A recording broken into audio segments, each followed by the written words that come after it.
ادب ہے وہ اس کے بغیر پیدا ہو ہی نہیں سکتا تھا کہ جب تک کہ ان کے اندر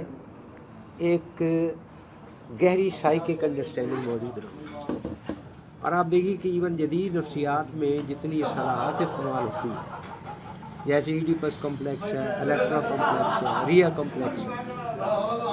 یہ سب کا تعلق بنیادی طور پر ادب سے ہے. ادیب جب تک کرداروں کے اندر نہیں اترتا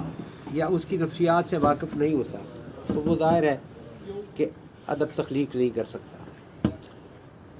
اس لحاظ سے آپ دیکھیں کہ ادب دیو مالا، کیونکہ دیو مالا بھی جو ہے وہ بھی ادب کی ایک فارم ہے، اور چاہے یونانی دیو مالا ہو یا ہندوستانی دیو مالا ہو، وہ ایک سطح پر انسانوں کے اندر متضاد و متصادم محرکات کو ہی عکس بند کرتے ہیں. آج کا دن اس لیے بھی اہم ہے کہ آج سے غالباً 21 برس پہلے یا شاید جس سے بھی 1994 میں ہم نے شاید ایک تقریب منعقد کی تھی جناب اختر احسن کے آزاد میں. اختر احسن کا تعلق 95 میں، تو تقریباً 22-23 سال ہو گئے. تو اختر احسن ایک ایسے ماہر نفسیات تھے، ان کا انتقال ابھی حال میں 22 دسمبر کو سیچرڈے کی نائٹ کو ہوا ہے. اختر احسن کا بنیادی حوالہ ابتدائی طور پہ ادب تھا، اور انہوں نے ہمارے دوستوں میں اظہر عباس اور زاہد ڈار کے ساتھ مل کر نئی نظم کی طرح ڈالی تھی. پھر وہ ظاہر ہے کہ ایک ماہر نفسیات کے طور پر، اور یہاں پی ایچ ڈی انہوں نے آئیڈیٹک تھیراپی میں کی، لیکن اس کے ساتھ ساتھ ان کا ادب کا شوق جاری رہا، اور ان کی 50 سے زیادہ کتب ہیں جو نفسیات سے براہ راست متعلق ہیں. کچھ نیو سریلزم کے بارے میں، کچھ نیو اسٹرکچرلزم کے بارے میں، اور اسی طرح انہوں نے قدیم دیو مالا میں فرائیڈ سے انحراف کیا. فرائیڈ کا سارا جو بنیادی نقطہ نظر تھا کہ انسان کی سائیکی کے اندر سوفوکلیز کا جو بنیادی کریکٹر ہے، ایڈیپس کے حوالے سے ہر شخص کی نفسیاتی تشکیل ہوتی ہے. اختر احسن نے اس سے اختلاف کیا، اور انہوں نے بھی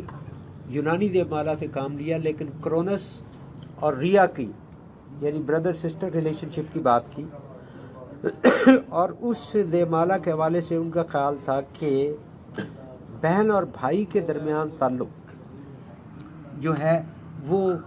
زیادہ اہمیت رکھتا ہے انسان کی سائیکی کی تشکیل کے اندر. پھر انہوں نے ایک بہت اہم کام کیا جو ہمیں جسارت نہیں ہوئی کہ ہم اس کو شائع کر سکتے. وہ ان کا منٹو پر لکھا ہوا ایک مضمون ہے دھواں کے عنوان سے. دھواں پر ان کا تبصرہ تھا جس میں انہوں نے بائبل کی سانگز آف دا سولومن جو شروع ہوتا ہے مائی سسٹر مائی وائف، اور وہ ان کی بہت تعداد میں بیویاں تھی حضرت سلیمان کی، تو اس حوالے سے دھواں کا جائزہ لیا ہے جو میرا خیال ہے کہ اردو تنقید میں ایک بڑی اہم مثال ہے. اختر احسن پر ہم تفصیلی گفتگو کریں گے. میں فی الحال اپنا ایک تو پرانا ادب میں آپ دیکھیے کہ گریک پلے بے شمار اصطلاحات ہیں جو وہاں سے آئیں. تو سوفوکلیز کو اور اس کے علاوہ اسکائلس کو اور یوریپیڈیز کو اور ایرسٹوفینیز کو ہم ابتدائی وہ ماہری نفسیات کہہ سکتے ہیں کہ جنہوں نے موجودہ نفسیات کو ایک جہت دی. لیکن ان سب سے بھی زیادہ اہم کہ جہاں پہ نفسیات کی بنت کا تعلق ہے، اس سلسلے میں اب آپ دیکھیے کہ اب ظاہر ہے کہ ادب کی مختلف فارم ہے، جیسے نثر ہے،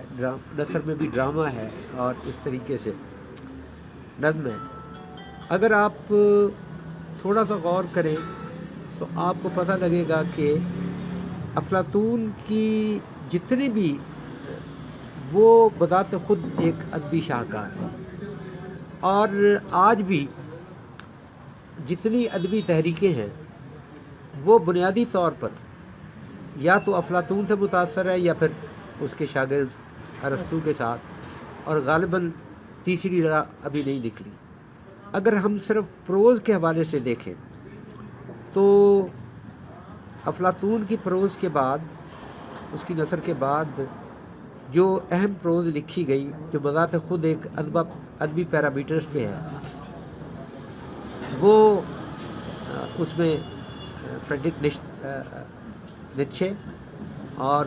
سگمنڈ فرائڈ، جنہوں نے بہت عمدہ پروز لکھی۔ اور اسی طرح آپ نے دیکھا کہ ڈرامے میں جہاں پہ ہم بات کرتے ہیں قدیم یونانی ڈرامے کا، وہاں پہ ہمیں فراموش نہیں کرنی چاہیے کہ ہندوستان میں بھی تقریباً اسی عہد میں تقریباً اتنے ہی پلیز لکھے گئے جتنے کہ یونان میں، سوائے اس فرق کے کہ جو موڈ ہے یونانی ڈراموں کا وہ بنیادی طور پر ٹریجڈی یا ایرسٹوفنیز کو چھوڑ کے، جبکہ بر صغیر میں جتنے لکھے گئے پلے تقریباً اسی دور میں وہ زیادہ تر کامیڈی ہیں، گیت ہیں، یہاں کے پھولوں کا ذکر ہے۔ میں جو عرض کر رہا ہوں کہ ادیب کو تو ماہر نفسیات ہونا ہی پڑتا ہے، لیکن پھر بھی جس ٹیکنیکل معنوں میں آج ہم نفسیات کو استعمال کرتے ہیں اس میں ہر ادیب ماہر نفسیات نہیں ہوتا، اس کے پیرامیٹرز الگ ہیں، جس میں ظاہر ہے کہ اس کی اپلیکیشن ہے، اس اپلیکیشن میں لٹریچر ایک اہم حصہ ضرور ہے، لیکن ظاہر ہے کہ نفسیات کی اپلیکیشن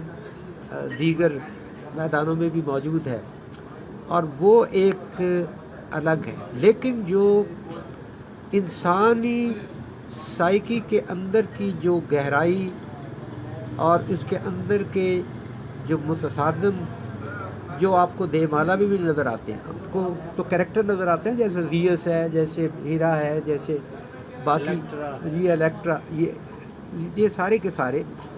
یہ دراصل انسان کے اندر کے متصادم محرکات ہیں۔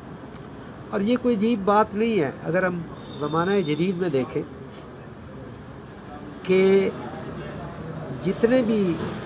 اہم ماہرین نفسیات ہیں وہ سب بنیادی طور پر ادب کے طالب علم تھے۔ میں چند ایک لوگوں کا ذکر کروں گا، ظاہر ہے کہ سب کا ذکر نہیں کیا جا سکتا۔ ورنر فرائڈ کا آن لٹریچر اور آرٹ پہ بہت کام ہے، اور انہوں نے ظاہر ہے کہ ایک سطح پہ وہ ماہر نفسیات بھی تھے، لیکن خود اس کا کہنا تھا نہ صرف یہ کہ فرائڈ نے وہ ٹرمز زیادہ تر سوفوکلیز کے ڈراموں سے لی، جیسے ایڈیپس کی، الیکٹرا کمپلیکس کی، نارسسزم کی،